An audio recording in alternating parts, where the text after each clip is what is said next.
there's a sports card you need. Hey, welcome in and happy Saturday. Whitey Gleason here, and I want to tell you a little story. Matt Strom of the Phillies is a big card guy, as you may know. Maybe you've seen him on the internet. Maybe you remember the story about his baseball card belt that he wore during a game. So Matt Strom visits his favorite shops when he's on the road, his favorite card shops. Well, the Phils are in town this weekend. The Phillies, of course, have never been to Sacramento before. So who did Matt Strom get in touch with this weekend? Who is Matt Strom card pards with? This guy, of course, Mr. True Sports Cards himself, our card pard, Emran Pilati. He hasn't, How about that? He hasn't come into the shop yet. Where you at, Matt? Get your ass in there. We continue the streak of two. Maybe this afternoon? Yeah, that'd be great. Yeah. Today is a mom with her girlfriend's wine tasting day. Oh. So I got Beckett all day today. We'll be in shop at some point. So, okay. Yeah, we'll be having some fun. Good morning. Good morning. Yes, you spent some time with me yesterday at the shop. I had a great time at your shop yesterday, just going through the hot corner and just, what's cool is just seeing the people come in and dealing with you and, having a great time getting their vintage cards and their new cards. And it's amazing the range of people that are into card collecting. It's funny because the guy came in to pick up his cards that he got graded with us. He got a Wilt Chamberlain and a Lou Alcindor rookie card, both graded yesterday. Mm-hmm. That was Richard, wasn't it? It was Richard, yeah. Yeah. A loyal listener of the show. And so Richard came in and he sold us the cards. What was funny about it was I said, I have interest in buying these cards if you want to sell them. He said, okay, cool. So then I made an offer and he goes, you were there. He's like, how about you, Whitey? What would you pay for it? It's like, this guy's starting a bidding war in my store with my friend and colleague and co-host. I wasn't in position to make an offer. It probably wouldn't have been polite for me to do that, but I would have done it if I'd had been in position to do that. We would have had a bidding war. Like every show is like your last show. Nate in the YouTube chat said that it looks like Matt went to another card store and then he's having a laughing emoji. Oh, Matt, I'm sorry that you had to endure a different card shop experience. But there are more than one in the area, obviously. There's one that's the best. I'm biased. I'm the best. And you know what? It's my microphone on this radio, and you will listen to every damn word I have to say, similar to Wedding Singer. Mm-hmm. I believe that we're the best, and I try my best to make sure that we're the best. So, Matt, if you're listening, which you're probably not, where are you at? Yeah. Where you been? He might have thought, Sacramento, where's Rockland? Not knowing the area. Yeah, exactly. Why would I go to Rockland? Uh-huh. So, we are open today. We have our great team members, DJ, AJ, and I believe Dave is going to be there today as well. Donovan's got the day off. Maybe it's Ethan. I can't remember. Where would you be without AJ? Probably I'd have more hair because I tear my hair out sometimes at AJ. AJ's one of the key players within our store. He's a 90s basketball guru. Even though he's so young that he barely watched it. AJ's like in his early 20s, but he's an aficionado when it comes to 1990s basketball collecting. Mm-hmm. In particular, the crazy inserts that are out there. In fact, when we had that $200,000 card come into the store to get graded, $150 at the time, AJ was the one that took the call and was like, Emran, stop. He interrupted me in the middle of a conversation with the customer to say, you got to check this out. We just got a call. Mm-hmm. So he knew what was going on. Love AJ. All right. So we have a holiday weekend. It is the Memorial Day weekend. It threw me off. I actually thought it was going to be next weekend because it's normally at the very end of the month. Yeah, it is a little bit early this year. So this Monday is Memorial Day, and we will be open. How about that? So we're still gonna, maybe we'll be like checked out, but we'll be open. You're gonna mail it in. Yeah, baby. we're definitely not gonna try as hard, but the deals will be there, and I'm still looking to buy. So I need to replenish these shelves. We are selling at a nice clip. And I could just tell you right now, and I'm going to be posting on Instagram here a little bit later about what we're looking for specifically at this very moment. I'm looking at everything with the exception of the junk waxes, we know. I'm holding off on memorabilia as well. I have a lot of it, and we're going to talk about where I'm liquidating some of that so that way you guys can see some deals that are going to be had here soon online. But right now I'm looking for lower-end slabbed cards, graded cards, PSA, SGC and Beckett. I'm looking for cards that are under $20. I'm very interested in those. I'd like to fill up our shelves with some of this lower end. So if you've got slabs that are just sitting around collecting dust, definitely not something that you're proud that you bought. So when you say lower end, you're not talking about a low grade, just things that are not as expensive. I would say PSA 8 or better of anything modern. SGC 8, Beckett 8, something like that. These low end $5, $6, $8, $10, up to $20 slabs. I'm buying little jersey patches, anything relic or autograph of Hall of Famers. So like right now, a comp for a Wade Boggs jersey card might be $5. I want that card. Last night I got an Anthony Rendon game used, I assume, jersey patch. That's got to be really rare because he doesn't play. Yeah, nice. That's got to be a collector's item. Yes, that was a good one. Right. Not only does he not play, when he does play, he doesn't want to play. Right. He's like, that's a guy that's just so weird, right? Right. I mean, we're talking in Sacramento about a Los Angeles Angels player, but this guy's definitively like, this is my job. I don't like it. He's definitely like the guy that works at the cannery for 30 years and is just tired of being there. Yeah, I made my money. I want to just kind of go home. Very Jokic-like. We have to stay for a parade? I want to go home. I'll take Jokic over Rendon any day of the week. Yeah. We did a open box challenge on Instagram. I like this. All right, so we're looking at right now. But you're not very good at it. That's good. That's good for competition. What we did was we did a box war. I opened a box of 2024 Optic Football, a blaster box. We sell them on our shelf. I think I'm going to reduce them today to right around that $70, $75 mark because they're very difficult to find. And I opened a box and I said, if you could beat this box, I'm looking for the best box opened in store from the time that I posted it, which was a couple of days ago till the end of the month. If you have the best box, meaning that you've pulled the best card out of it, and you did it in store, not only will you get bragging rights of beating Emran Pilati at his own game, but you're also going to get a My Card Shop T-shirt for. Did you tank? Not I've on seen purpose. The cards that you ended up. They were really bad. I took one of the worst. Off the shelf for you, listener. I did it for you, and then you're also going to get a $25 gift card to spend in the store. So come on in, buy an Optic Blaster 2024 Optic Blaster Football. Open it in store. Hopefully you get an uptown or a downtown or a sideways town. You're going to get one of those case hits, hopefully. And then you Old can Town have even. Yeah, Old Town, Uptown Girl. We'll take any of these. And it'll be like the Wall of Fame, as in like the running high hand you'll see at a poker room. Yeah, I want a high hand. I want somebody to pull a really big card. And at the end of the month, not only will you get bragging rights, again, you're going to get a T-shirt and a $25 gift card. Come on in. We'd love to have you. Hey, Matt from the Phillies. Get in there and buy him already. The left-hander. Yes. By the way, I think you should have a wall of fame for anybody who opens a really valuable card that you would post like, hey, look what so-and-so opened in our store. I think they should go on the wall of fame picture and put them up there somewhere on one of your walls. We normally do.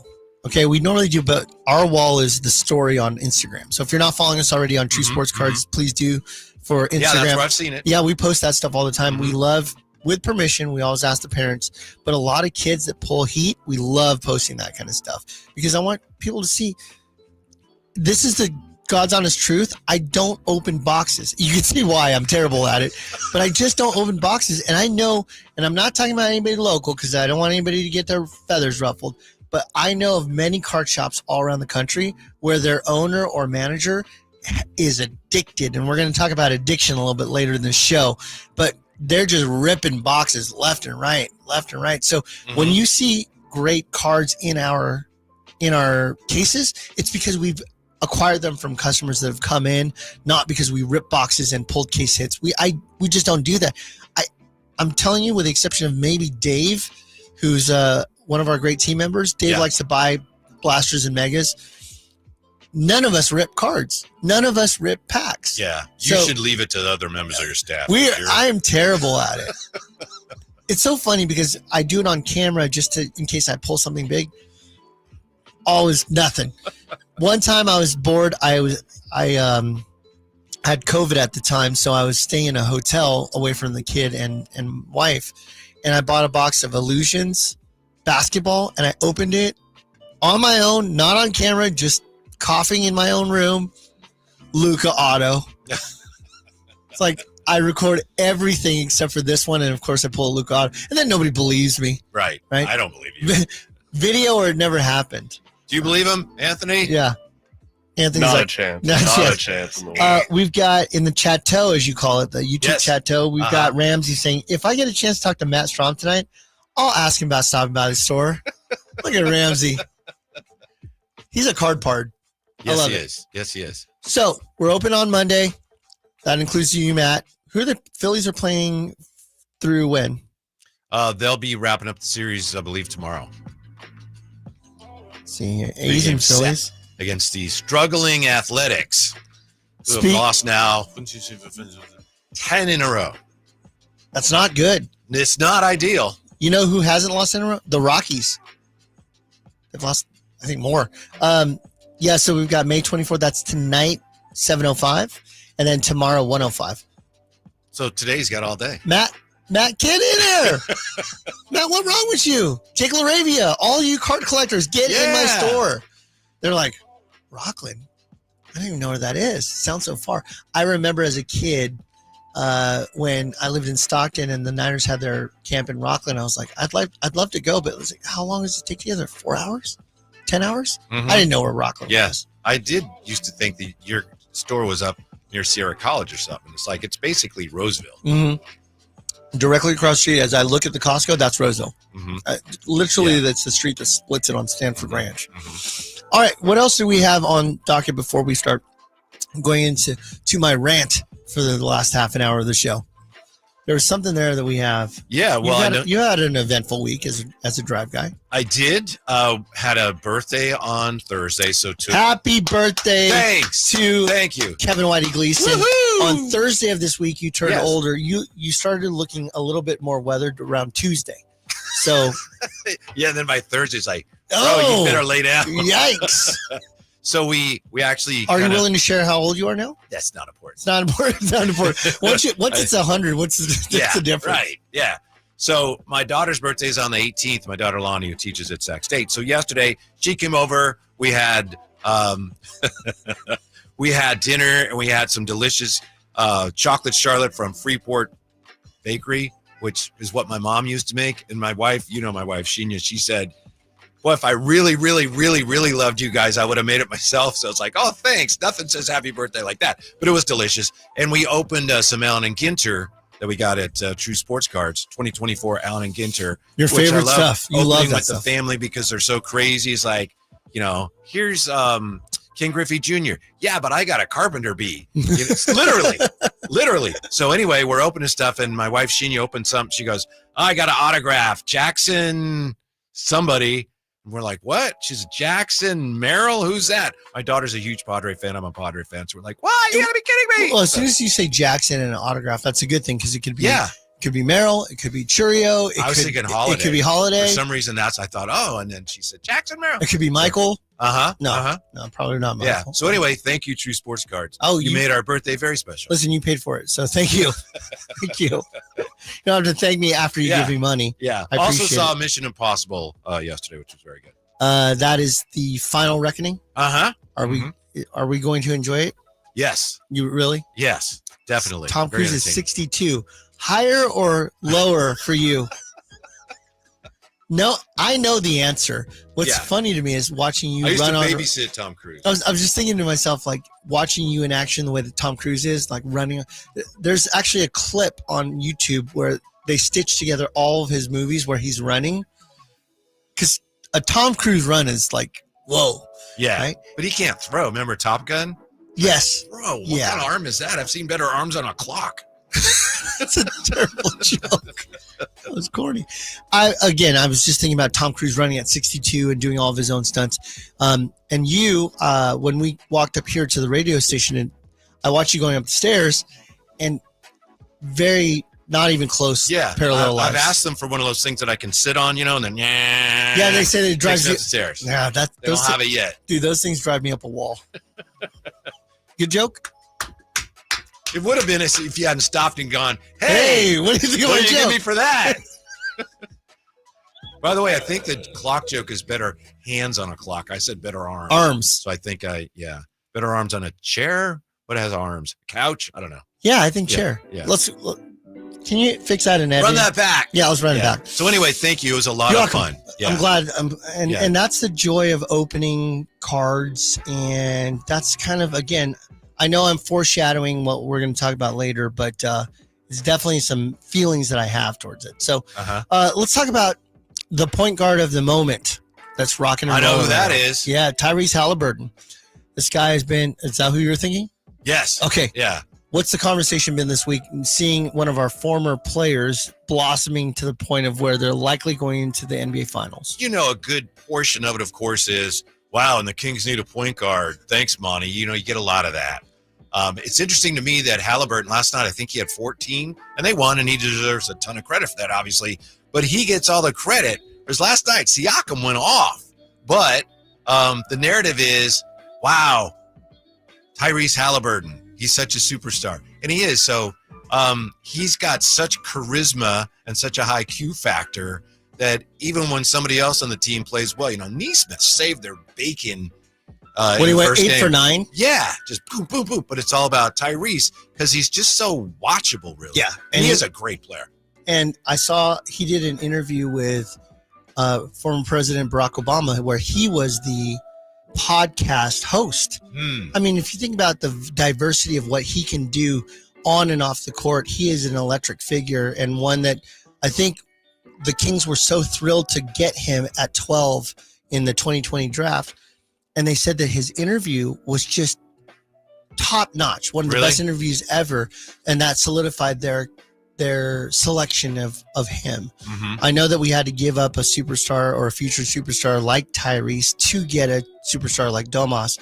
I'm not upset about the trade, but man, it is always tough to watch one of your homegrown who wanted to be here. Right. Yes. And that's another you thing. Draft him. You were lucky to get him. Yep. And then, not here anymore.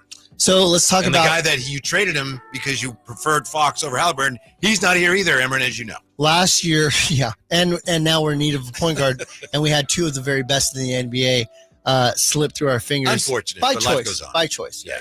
So we've got, and what I've seen on the online community is that people are very high on Devin Carter. They want to give him that shot because they loved his hustle, his work ethic after coming off that injury and playing a lot of the back half of the year. So Devin Carter's going to be a guy to where he's going to get some chances, I hope. And I don't know, it's kind of, I don't know how it feels as a young player knowing that you're drafted in the late lottery. You're a middle of the first round pick. You came off of an injury. You played very well. And then you hear the entire offseason chatter of, we don't have a point guard. That would upset me. Would it fire you up? I think it's understandable because he's more of a combo guard, but he'll probably get, there's two ways to look at it. Oh, woe is me. They don't like me. Or, hey, they need a point guard. Well, that's what I can do. It's all in your approach, Emran. Can be positive or negative. I'm looking right now at this investment of Tyrese. It's very likely they took 2 on the road. Stealing one is awesome. Yeah. Stealing both is kind of a kick in the a humiliating kick in the crotch. Yes. To quote Sting, who goes to some Knick games. Is that true? That's the word he used? Yeah. And so I'm looking right now at the 2020 Tyrese Halliburton card number 262, the Silver Prism. This card has seen a massive jump over the last couple of weeks. I'm looking right now. I'm going to do the last month rate of growth, and we'll take it to the 24th. Since May 1st, this has seen a jump. Starting price right around the $185 price range. Now is just under $400. It's gone 110% rate of growth. Tyrese Halliburton, a great investment at this point. And unless there's a significant collapse, I just don't see them not making the finals. If they get to the finals and win, then that probably, and no one knows, no guarantees, that probably goes up, continues to go up, right? I would agree. I think that it goes up based on the fact that we're looking at a guy that's visible on and off the court. And the choke sign, I mean, I know that people don't, maybe somebody thinks of it as a distraction or whatever, but the more viral moments that a player has, good or bad, it strengthens their solidification in the hobby. Do you think he's a villain? Jay and I had that conversation this week. We talked to Steve Ashburner from NBA.com, and he laughed at first and said, "A villain?" Because he does this, and he's a big wrestling fan, so he sometimes will embrace that role.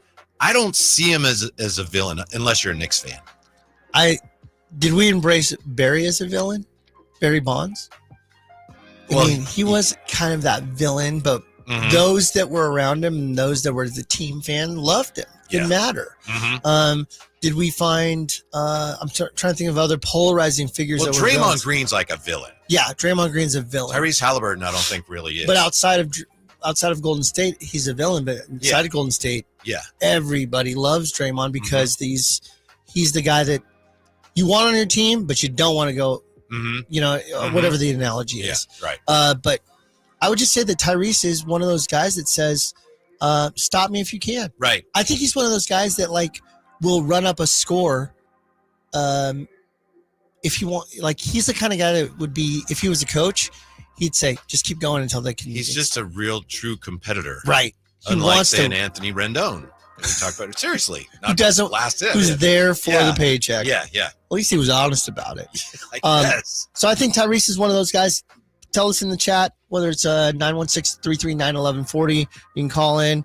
You can talk via the YouTube chat. Any way you want to talk about it, we'd love to hear your thoughts on Tyrese Halliburton. I miss him. I loved him when he was here. I remember when he had that. I was at the game where he had that wobbly knee thing that happened around half court that took him out for a few games, quite a few games. And we watched the Kings struggle without him. Were you in favor of the trade at the time they made it? No. I wanted at the time Fox to go if we were going to trade. I didn't want either to go, but I could see why they needed one or the other to go because it was hard for two guys that were ball dominant to be there at the same time. And apparently at least one of them didn't want to play with the other one. Yep. And they couldn't trade Fox. That's the whole thing. Everyone says, why didn't they trade Fox? They would have if they could have. Financially, I think he was not lined up to be able to do that. Yeah, and he wasn't playing as well as he did later, and he was making a lot of money, so it was harder to trade him. Callie Shaka says he still had 5 of his rookie cards when everyone wanted to get rid of them. Good for you. I will tell you there's another sleeper collection that I would be doing right now. I bought a bunch of them. Keegan right now is on a very low price. Keegan is a very affordable option right now. I bought a bunch of Keegan autographs and low numbered cards last week. And I think I had bought some number to 5. They were out of Phoenix set. Number to 5, number to 10, number to 25. Phoenix is a lower tier, it's right? the lower end chrome product. It's a great product. Beautiful product. Autographs, and we were selling the autograph cards for like $20, $25. If you are interested in getting somebody that has a potential upswing, I think that Keegan is one of those investments you can make that isn't going to hurt you if it goes bad. It really is going to depend on DeMar. He's been eerily quiet so far this offseason. Right. Everybody seems to think that he's on his way out of town. Again, whether they listen to radio, read internet or not, we're all human, right? You can't just ignore stuff that's being said about you. And everybody's already drove this guy to the airport. I think a lot of that is a lot of people feel like he probably wants out. Well, the circumstances have changed. Yeah. Right? Yeah, he came absolutely. in here thinking that him and Fox were going to be running partners for 2 years, 3 years, and Fox is gone. It's like, well, wait a minute. This is not what I signed up for. It's understandable. And he said that before. I'm 35. I want to be able to chase some championships or at least go on some runs. So I think what would be best is, lining the team up to do some sort of a run or a breakdown, but make the decision and be transparent with DeMar and say, we're going to go in the youth direction and we're going to try to rebuild this thing. Do you want to be part of this? And if he says no, then you try to accommodate as best you can because you changed the circumstance on him. He didn't do it. So let's see what we can come up with because he's going to be a part of the big portion of the salary that's got to go out to get the talent to come in to rebuild this team. Yeah. There's some speculation now that I think it was Brett Siegel yesterday on X saying the Kings are expected to have interest in Drew Holiday, which is expected by who? What is that? Drew Holiday was on my fantasy team. So I love Drew Holiday. These things matter because what I'm saying is I see them every day because I put them in or out of my lineup. And Drew had some sort of a shoulder injury for a lot of the second part of the season. And when you're playing point guard or you're playing a a role that requires scoring, shoulder injuries are not good because it affects you. I remember I had a dislocated shoulder. I've never broken a bone in my life, but I did have a dislocated shoulder. Ooh. And it popped out and I had to pop back in. It was one of the most painful things I ever experienced. Nearly 2 years of rehab it took me to get my shoulder back to normal, and I'm nowhere near an athlete. So when you think about shoulder injuries and what that looks like, it could change his career. I don't know if I want Drew Holiday at that level. Yeah, For what the cost would be. Drew Holiday, but he's 34, going to be 35 next season. I mean, that lines up with DeMar. But what are we doing here? Yeah, I need to refresh my Right, roster. right. But I love Drew Holiday. My favorite is, and I love talking with people that come into the store, but sometimes it's a little bit of you might want to up your research a little bit before you talk. I mean, they're like, yeah, we should just go get Giannis. Oh, okay. Yeah. Why don't we get LeBron while we're at it? We'll get Giannis, LeBron. We'll get, that's not going to. You should get Jokic. We should get Jokic. He doesn't look like he wants to be in Denver. He's out of shape. Yeah. Yeah. So if we could just get, those. Do that. We should just get those three. But yeah, I would just say that like the Kings definitely, I would say Scott Perry in the next month has to clearly have a direction of where it's going.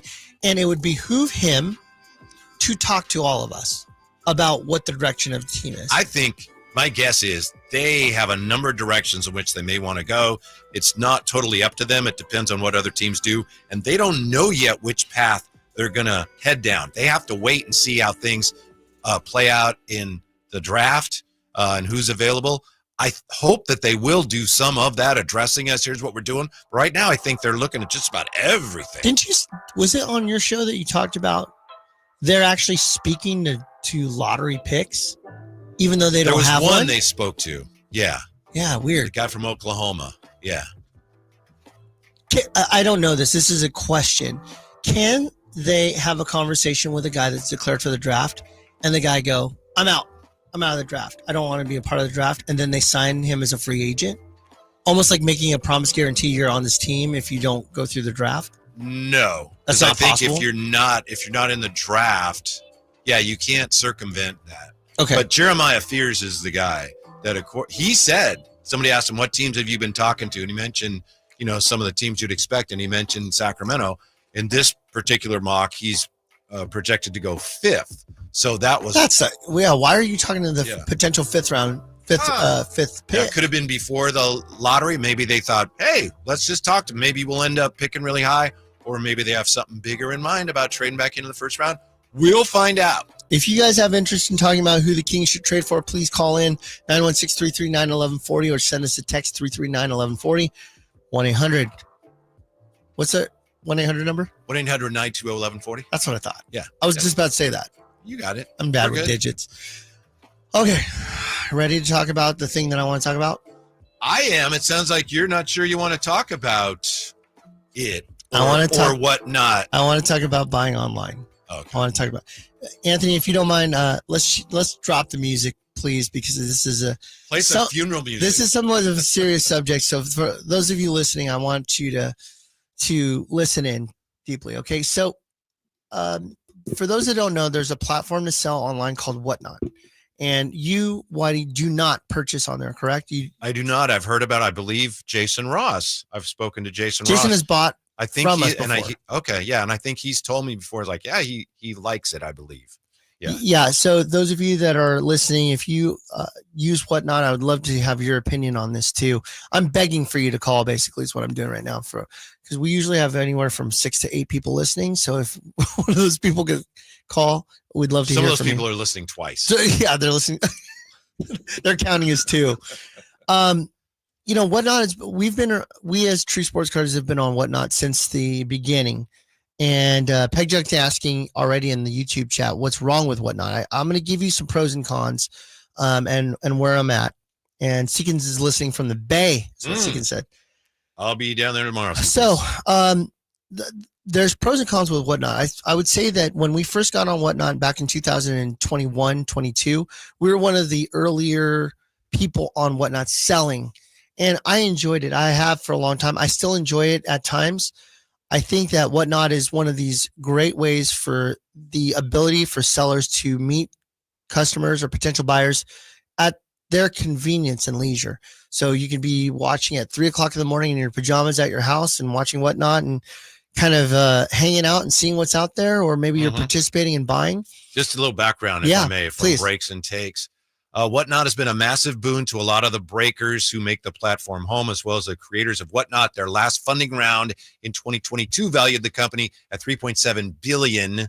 And whoever wrote this is, I'm sure, as a sports card hobbyist, tipped even more towards card breaking in the last 2 years. Their revenue has grown substantially. Just a little background. So Whatnot obviously is done very, very well. Oh, very well. Yeah. And I would say that the far majority of sellers on the platform are good intentioned people. Sometimes they're not as aware of things on Whatnot that they should be doing. As an example, one of the no-nos of breaking of any kind is taking things off the screen to where it's not visible. So you want the entire box available. You're opening the packs. The packs never leave the actual window that the customer can see or the viewer can see. So, for example, in our Whatnots, when we were doing it last year or earlier this year, we used multi-camera angle. So that way the pack or the card is always visible in some format on the camera screen. What's happening is I'm seeing a lot of bad behavior happening on Whatnot because the sellers are not vetted by Whatnot in a way that creates some sort of barrier of protection for the buyer. And I'm hating it. And I'm hating it because Whatnot started as a platform that really had levels of protection for the buyer. And I think that Fanatics and Fanatics Live is trying to vet better these sellers. I'm not saying it's better or worse. I'm not on Fanatics Live, but I know that they vet very heavily because I'm trying to get on Fanatics Live and I'm not able to just yet. Hopefully in the near future, we'll be able to do it. But they're vetting. They want to make sure that you have an actual address and they want to make sure that you can actually deliver. They want to see some real results. I know that Fanatics Live has had a thing where they said, we want to know that you're breaking at least 40 hours a week for some time in order for you to even be able to qualify. So they're just not taking a Sunday Warrior that's just going to do 3 hours. Customer protection effort. Correct. Yeah. And so what I'm watching is I'm watching people breaking on Whatnot and they're taking the stuff off screen and then changing it, or you have bad behavior. There's no need for me to tell you who's bad behavior or not. I think if you're on Whatnot, you'll see it. But now any Tom, Dick, and Harry can get a Whatnot account. So you have people buying from people that aren't vetted. I mean, I had a kid come in, no issues with the kid. Nice kid. He's 14 years old. Hey, Amron, I'd like to buy some cards for me. I need room. The cards are in the case at comp price. We can negotiate from there, but we comped him this morning. Yeah, I need to get it at 60%. Well, okay. Why? Well, I have my Whatnot channel. I said, oh, your parents? No, I have my own. I said, you're 14 years old. Do you have a Whatnot channel? He's like, yeah. I was like, okay. I didn't know that you could do that, but think about it from a consumer standpoint. If you're a buyer, you're 85 years old. If you're online and you 86, if you were able to figure out the internet and you on your phone and you were able to watch something online and you're buying and you're swiping, you're buying, how much trust do you have in an inexperienced seller to ship on time, make sure that they're honest about the actual card that's not graded? They might want to talk to you about condition issues. That stuff is not happening. Right. And I'm not great on trusting anybody in that regard, let alone someone inexperienced or underage. Right. Or underage. And what's the penalty if something goes wrong? I mean, there's a guy on Instagram. He goes by the moniker Boston Card Hunter. Actually, he has a really nice additional show, but he's been kind of the hobby policeman for the last two months. Really? And I think that he was showing us stuff where, like, he had these kids. They had to been 12 to 16 years old. They were doing a Whatnot, and they were dropping the F-bomb every third word, fourth word. And look, I'm no saint, but the last thing I need is to be buying cards off of kids that are screaming the F word, every fourth word, and they're selling like that. That's not who I want to put trust into. That's going to deliver me a 50 or even a higher price card. Additionally, you've got So this was kind of an expose, pardon me, that He does it all the time. yeah, He does yeah. these little drops of different ones for his videos, which is a very interesting. I watch it, and I'm finding more and more of these hobby watchdogs getting a lot more traction on the reviews of these things that are happening in the world. We've got guys that are resealing packs and saying that they're doing stuff. But the main one to me, and again, this puts me in a bad position, and I talked to Shep about this before I went on air. I wanted to make sure that like we had this conversation out loud. There's a whatnot buyer from me who's not local. I don't want you guys to think it's anybody in the Sacramento area. He's away, and he buys the cards for me at a fair price, near comp. Okay, and he does it often, and he always asks me. And our dilemma is always, how much inventory do we have for the shop? Because that's number one to me, always, forever. Mhm. I would rather sell a card a little bit less to a local customer than I would for full price somewhere else away from our market. I want to create an ecosphere here in the Sacramento area where they have a card shop that they can trust and buy from, etc. So this guy's buying at 95%, which is fair. I mean, like, Mhm, thank you. mhm, mhm. And so I watched their stream on Whatnot. And recently they sold a card. I won't say what card it is, but let's just say that the card is a PSA 8 of a rookie card basketball in the mid 90s. Okay. I'm watching all these different items being sold on this channel, and, screaming and hollering. It's sudden death, meaning that they have a countdown of 10 seconds and it will just end at whatever it ends at. There's no extended bidding on it. At the end of the 10 seconds, that's what it closed at. This particular card closed at $76. Okay. As soon as it closed, I instantly went to comp it. I went to Card Ladder, comped it. Majority of that sale was under $30 for the same exact card. Now, why would somebody want to hoot and holler and get screamed at to pay $76 of a card? Because it's the FOMO. It's the fear of missing out. And what's happening is you're having people pay double, triple, 150% of an actual comp. So when you go into a store and you face me or one of my team members, we have a conversation. We look at the comps. We talk about it. What's fair for you? What's fair for me? Can I see the condition? Can I open it?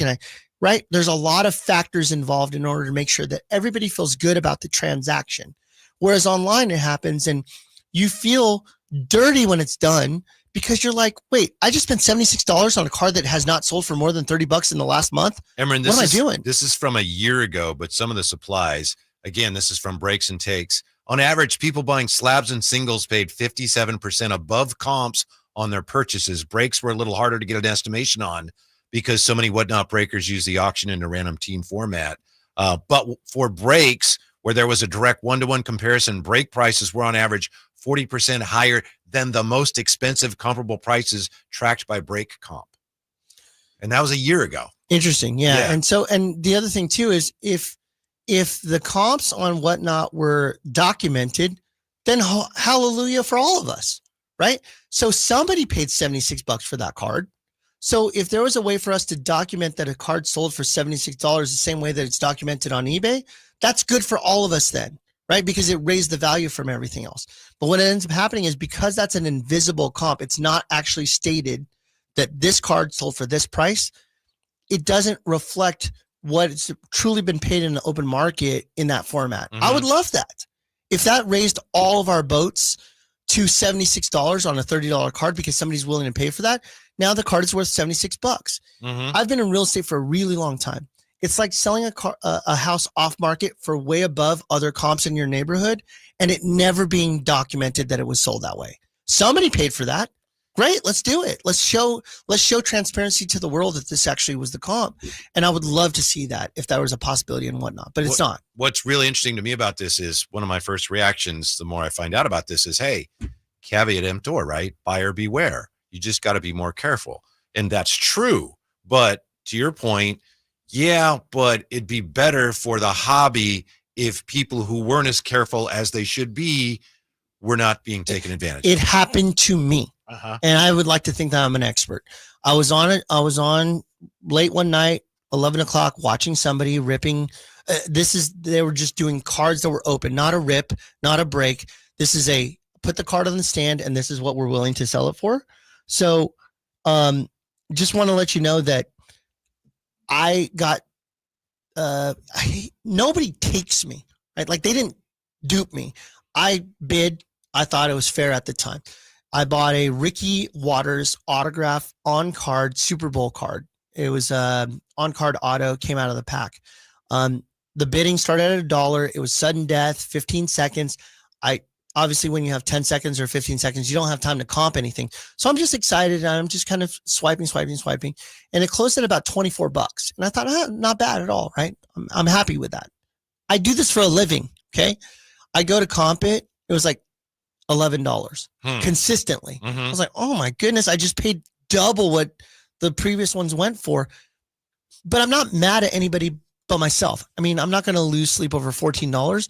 But when you think about the consistency of that, it's like, wow, I got caught up in the hype too. Yeah, Peg Junk says it's that whatnot factor. It is. And it's a lot about the FOMO, fear of missing out. Oh my goodness, if I don't make this bid.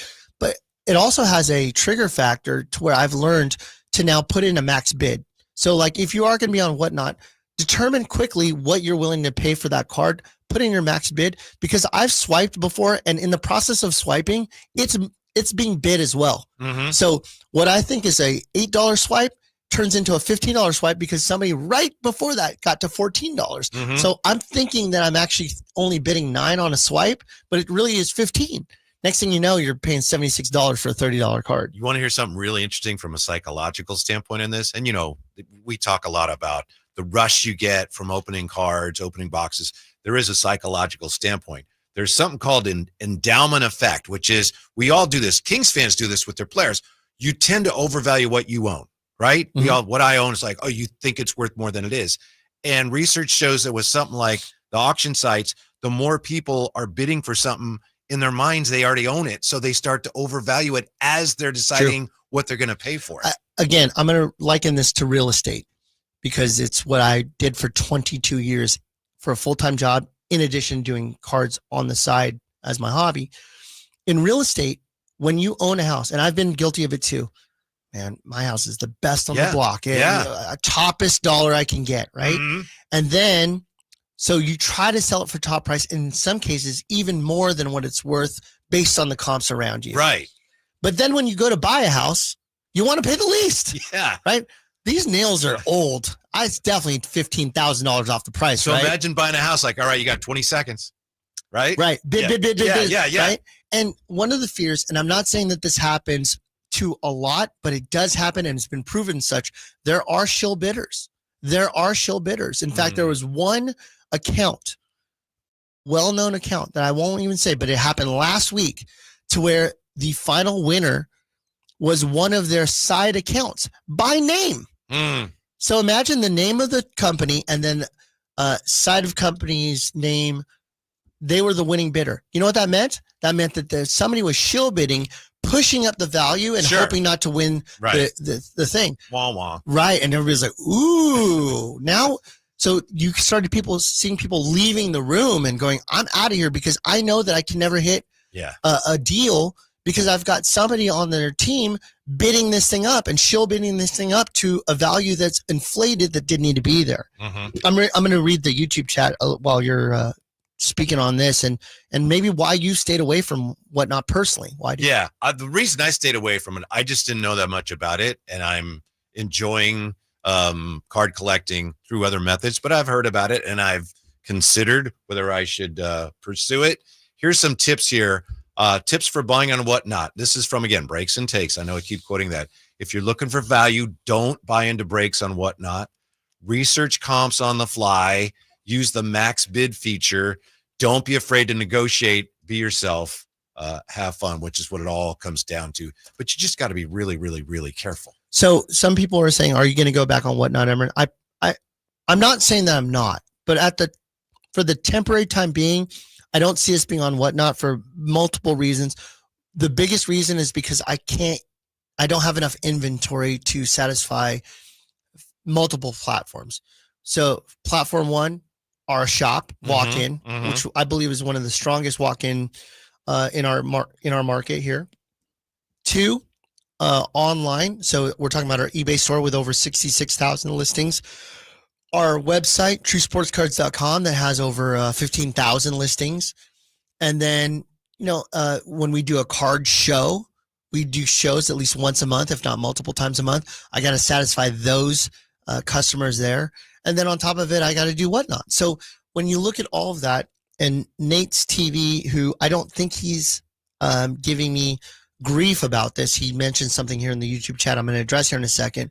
I think he's just, I think I'm reading it more aggressively than I need to. Nate says, it's a kid. The kid's just doing what he sees you guys doing, paying way under comps.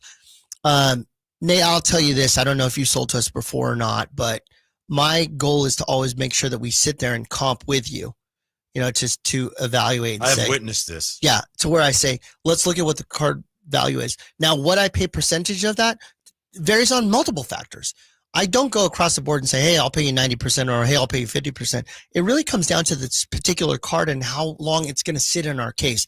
There's a card that I bought, Nate, as an example. I bought a card in Chicago. It was a Drake May Topps Chrome unlicensed autograph orange refractor. I paid $1,200 for it on a card that was worth at the time $1,400. So about a $200 spread margin. Yeah. Okay. Well, I brought it back to the shop. People were hemming and hawing because they didn't like the fact that it was unlicensed, as we've talked about in previous shows. Right. And so I sit there and I'm like, okay, well, then I'll just drop it to 13. Then I'll drop it to 12.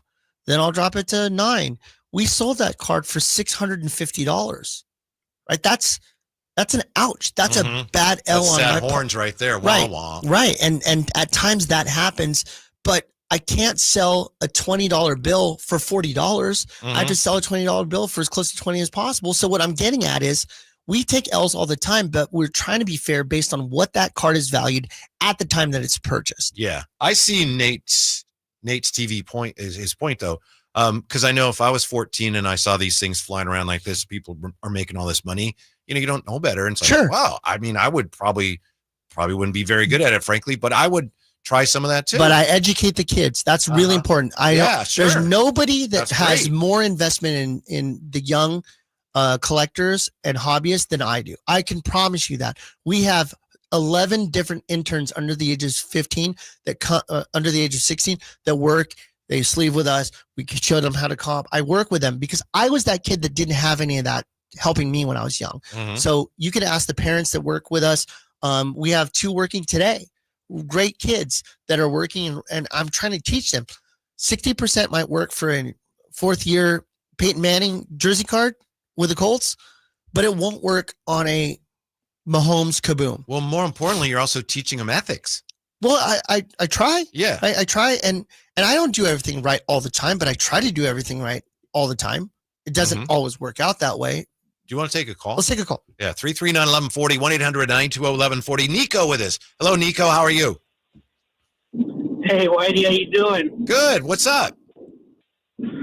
I'm actually driving up to... this is my boy, Nico. Nico T. Yeah. Nico T. What's up, Nico? What's up, buddy? How you doing? Good. What's on your mind? Well, long time listener, first time caller, but I loved the discussion about Whatnot and Fanatics Live because I myself I've spent way more on Whatnot than I should over the last year. But I think one of the elements about it, you were talking about the FOMO. One of the interesting aspects I've seen too is that I have I always trust and I buy with, but sometimes you pop into a new show and there's a lot of aggression I feel that comes out if you're not hitting the price that somebody wants to hit. From the host? Yeah. Like they get and they threaten, they go, I'm just going to shut the show down. And it's like, okay, it's like, I guess what's so interesting about it for me, my approach to it now is I only bid on I do the max bid, but it's got to be something that I love and collect. So that way, even if I pay over, But Nico, you're going through a rough patch and you're cutting in and out. I'll see you at the shop a little bit later. Thanks. Please Thank come. you. Yeah, I'm so excited to I think see you you. made your point. He comes from the Bay, so it's a great drive from him. Yeah, Sorry yeah. about that, Nico, but let me follow up on what he's saying. I think he got his point. He's across. making. Yeah. He's saying, I'm collecting my PC. This is where I'm going to see things that I'm not going to normally see. I'm willing to put a max bid in, saying that if it hits my max bid, I'm fine with it. If it doesn't and it goes over that, I don't feel like I overpaid. So you're never paying more than what in your heart something is worth, Right. For your collection. And he brings up a good point. When you have a seller that's saying, "Come on, chat, what's wrong with you? You need to bid these up." I'm just going to shut it down. It's a one-way street. I win or this thing ends. Yeah. Right. And that's not really a great way to do it. When we did Whatnot, and what I've learned over the years of Whatnot is I have to be willing to take an L on this card because the other card might be a win. And when you look at it as a portfolio, if I brought 100 cards out and it cost me $500 to acquire that, and I sell, and by the time I'm done with the show, I made $700 on a $500 spend with a $200 profit, I have to look at that and say, it's okay that the Ricky Waters sold for $24 for me because I sold a $50 card for $30. And so it's a give and take. And if you're okay as a seller that the portfolio of cards that you put in front of the camera sold for a profit that you're satisfied with, then that's a win for everybody. It's when you're screaming at them and then you sell 2 or 3 cards and you took less than what you thought and then you shut it down. Like, don't be on Whatnot. Mm-hmm. Go sell stuff on Instagram. Callie Shaka says, I've done the same on Whatnot for memorabilia in both directions. Overpaid, thinking it's an auto, it's got to be worth it, but be way overvalued. But at the same time, got an auto for well lower than comp, got a signed Ditka jersey for pennies on the dollar, but have overpaid for signed cards, etc. I've got people texting me on my direct cell phone and saying, this is great conversation. I'm glad you're bringing it up. Now, we need to give out your personal cell. Yes, let's do it right now. That's what we clearly need. 555. By the way, this piece here, and I know this isn't really what you're talking about, but maybe you want to get into this, maybe not. This piece that I saw on Breaks and Takes says, stay away from the repackaging stuff because it's not random. I disagree. Okay. In some formats. Okay. So is it not random? It depends on if the items are on the screen. So imagine 15 boxes, mystery boxes.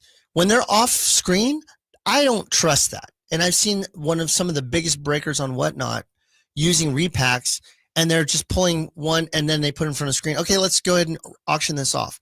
If you're telling, here's how you solve it. You have a sheet that shows, let's use 20 boxes as an example, mystery boxes. And every single box is on the screen, one take, no cuts. Or have multiple angles to where it's on a camera. And then you show a sheet with all 20 items that are possible out of those boxes. Mm-hmm. And then what you do is you say, all right, we're going to go ahead and bid these up. You see that the top card is going to be a Tyrese Halliburton PSA 10 silver for $400. And the floor is going to be a Sean Kemp autograph card that's worth $50. Let's start the bidding. Boom. So you start the bidding and it goes to whatever. So it shows the actual 20. So we're going to go for box number 1. Who wants to go? Boom, boom, boom. This one closed at 50. This one closed at 40. This one closed at 60, right? So they're doing this. And then what you do is you open all the boxes on screen from that one shot against the checklist. So that way everything is transparent. Nobody feels gotten. That's how you do it. What you do is maybe this is the pile that you're taking off screen and putting on screen one at a time. This is the $20 we loaded these pile, and this is the one case hit pile. It would be crazy as a breaker to have the top product, if you're systematically going through and closing them at $40 to $60 per pack, and having the first item be bang, a $2,000 card, because that means that the rest of the stuff is dead. Right. Right. Mm-hmm. So you ever see that happen? Never. You never see it be the first one out the gate, because then it would kill the entire fishy, right? Right. Fishy. Right. Put them all them all on the camera. Put them all in the same screen, so that way there's no baits and switches. You're able to see all of it. That's how you do the randomization. Mm-hmm. All right. So now here's what I would say for what I would do, what I'm going to do over the next, give me 60 days to set this up. I'm going to do what's called a 90 for 90. I know we have 3 minutes left. We're on this show, but I'm going to do a 90 for 90. What I'm going to do is I'm going to take 90 minutes on Instagram Live one time a week to start. And that's going to be 90 minutes. We'll listen to some 90s music since I grew up with it. And I'm going to start them at 90% of comp, meaning that if a card's $100, I'm going to comp it right there to show you the comp is $100. This is available for sale right now at 90% of that. Okay. It's a little bit of a haircut. You're walking into it. You know, we're physically comping it on screen. So you know that it's going to be sold for that much. And then let's say that you have two people that are in the Instagram Live and somebody says, okay, well, Whitey wants the card and so does Anthony. What's going to happen is I'm going to say, okay, for the two of you, you give it to me over Anthony, I hope. Only because you're older. Respect your elders. But like 91%. How about you, Anthony? Are you willing to go 92%? Are you willing to go 93%? And then come down to where each person has a chance to actually get it. Yeah. If they want to pay $101 because they want that card on a $100 card, fine. Yeah. But like we're doing it together to where there's a level no of deception over what the value I don't of the want card that. is. And so I think that can also still satisfy you because you're going to see cards and you don't feel a pressure like, oh my goodness, Emmer's counting down. And if I don't get it, I have to I don't want that. So I think that's the model that I'm going to do. Hopefully people are going to enjoy that. And I know we only got 2 minutes left, but if you guys have messages and you want to send it to us at the True Sports Cards IG, letting me know some ideas, or you want to throw it in the YouTube chat or even call in or text. I love it. Yeah. So for 90 minutes. Stone Temple Pilots, baby. Right. And figure that I'll probably have anywhere from 60 to 100 cards that night to put out. We'll maybe theme it and say today is going to be a basketball kind of night. And all we do is just do basketball cards all night. But I used to do one that was just wrestling. People loved it. It was called Monday Night Raw cards. And so I would do raw ungraded cards on Monday night wrestling. So that way it was a theme. I would love to do that. So that way people feel good. And then they also have the option to come into the store and pick up the card versus me shipping it and having to worry about where it's at. You probably couldn't do this. You might not even want to, but you should call it what is. Not what not. Yeah, what is the price? But the 90 for 90, I think it's one of those that satisfies both sides. Number one, the ability to be excited about buying something online and having that convenience, and number two, making sure that they feel like they've had a chance to comp and feel good about what the card is that they're purchasing. Yeah, I know we got to close up. Well, I think it's great that you brought that up, and I really appreciate all the feedback as well today. Yeah, people right there with you. Nico, we'll see you at the shop, buddy. Yeah, and we'll see you next week on the True Sports Card Show. And don't forget, open all weekend long. All weekend long. Yeah, maybe Matt Strom will be in there. Have a good weekend. With singles, boxes, and more. And if you're hungry, Chinese restaurant right next door.